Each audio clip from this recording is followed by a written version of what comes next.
So welcome back to our course on transformational leadership, strategy and governance. After that last session on integral theory, we're going to just zoom in a little bit on the implications of that for leadership theories. And given that we now have this basic understanding that we're not looking at competing theories of leadership, but we're looking at what approaches to leadership have emerged because they've been needed in certain contexts and because they fitted the particular value systems at certain times. So that when you are looking at leadership or thinking about leadership in the world, it can help you to identify which approach to leadership are you seeing, and then ask the question, is that approach really appropriate for the task that's trying to be carried out here or for the context which we're trying to lead in? So here is that screenshot that we looked at before of these various leadership theories mapped out on the 4 quadrants and levels. So you can see there's a huge diversity that's out there. What I want to share with you shortly in this session is just a few of the schools of leadership that have come up over time.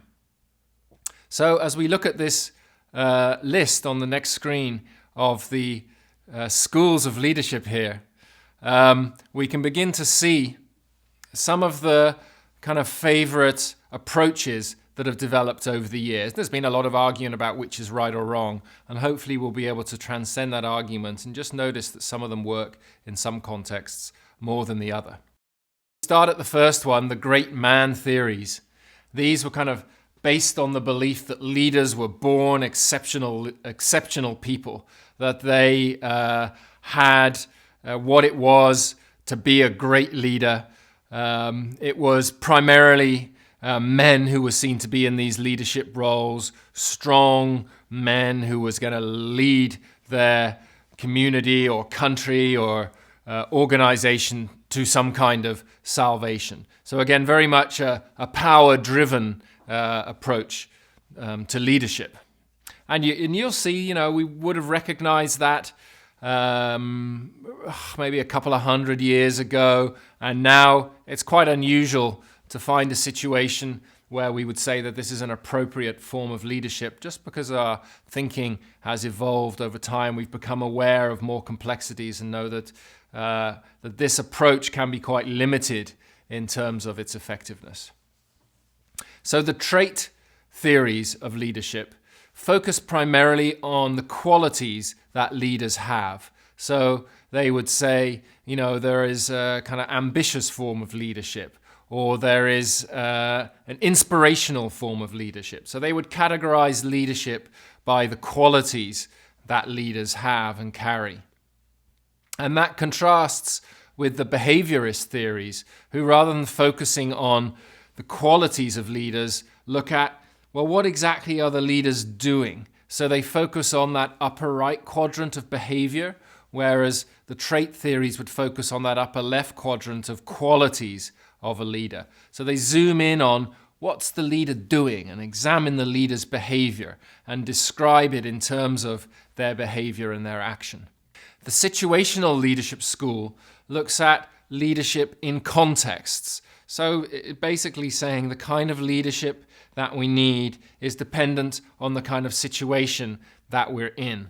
And we'll describe different kinds of situations and different kinds of leadership that fits those situations. So it takes into account much more the context rather than saying, well, this is the kind of leadership that's needed everywhere at the same time, but rather a more subtle approach relating leadership to context. The contingency theories take that situational approach and then ask, what are the different contingencies, the different conditions of these contexts? So start to sketch it out a little bit more and look out, depending on certain conditions and different contexts, will call for different kinds of leadership. So it's a kind of deepening of the situational leadership school. The transactional leadership theories focus on the relationship between the leader and the follower. So what goes on in the space between the leader who's trying to take a group of people somewhere and that group of people themselves? And how does leadership work in that space? So what are the kinds of approaches to motivating and mobilizing the people that you're leading? How do you become more conscious of that relationship? And how do you work the space of relationship between yourself as a leader and the people that you are leading? So it focuses very much on the transaction between the individual leader and the people they're leading. And then, I guess more recently, the transformational theories take leadership and look at leadership in the context of change. So given certain kinds of change that are needed, what's the approach to leadership that's relevant to generate the kind of transformation that we're looking for? So these are just a set of 7 existing schools of leadership, you could say, that are out there, that have emerged over time, that people have argued about what's right and wrong. But you can see how they're taking just different perspectives on reality, different understandings, and some of them more complex, some of them less complex, but very much relevant to the situation from which they emerged initially. So these leadership theories came out of contexts, came out of different worldviews, and some are more relevant than others. And the question all the time as we look at leadership is to ask ourselves, what form of leadership is appropriate to lead these people doing the thing which they need to do in the context within which they are operating? So that's the end of this session and completes the first module, where we've looked at an overview of the course as a whole, got a sense of why transformational leadership, strategy and governance is important at this time, given the life conditions that we're in. How we map things out from an integral perspective, making sure that we're covering all the bases, understanding all the different dynamics that are going on, and then noticing these different schools of leadership that come up so that we can begin to identify them and make conscious choices about which approach to leadership is adequate and effective for different contexts. So you can now go on and move on to your integration task here.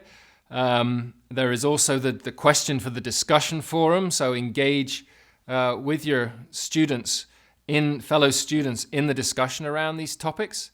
And don't forget to pick up the personal development modules, which you'll be working on as well as we move through.